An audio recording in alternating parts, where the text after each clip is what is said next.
কিছুক্ষণ আগে আমরা আসরের নামাজ জামাতে পড়েছি না? আলহামদুলিল্লাহ। এই নামাজ আজকে প্রথম পড়লেন কারা কারা? হাত তোলেন।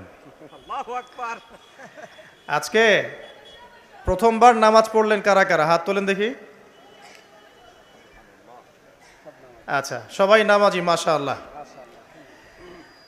আজকের মাহফিলের প্রথম নসিহতটা অনেক হবে ইনশাআল্লাহ, যতটুকু সময় আছে আমাদের হাতে এবং আল্লাহ পাক যা তৌফিক দিবেন। প্রথম নসিহত হচ্ছে 5 ওয়াক্ত নামাজ জামাতের সাথে পড়তে হবে। রাজি আছেন? আল্লাহ পাক কবুল করুন, আমিন। একটা হাদিস বলি, তাহলে নামাজের গুরুত্ব আপনার মাথায় চলে আসবে ইনশাআল্লাহ। বলবো? হাদিসটা কঠিন। রাসূলুল্লাহ সাল্লাল্লাহু আলাইহি ওয়াসাল্লাম বলেছেন, যখন নবীর নাম উচ্চারিত হবে তখন বলবেন কি? সাল্লাল্লাহু আলাইহি ওয়াসাল্লাম। নবী সাল্লাল্লাহু আলাইহি ওয়াসাল্লাম বলেছেন,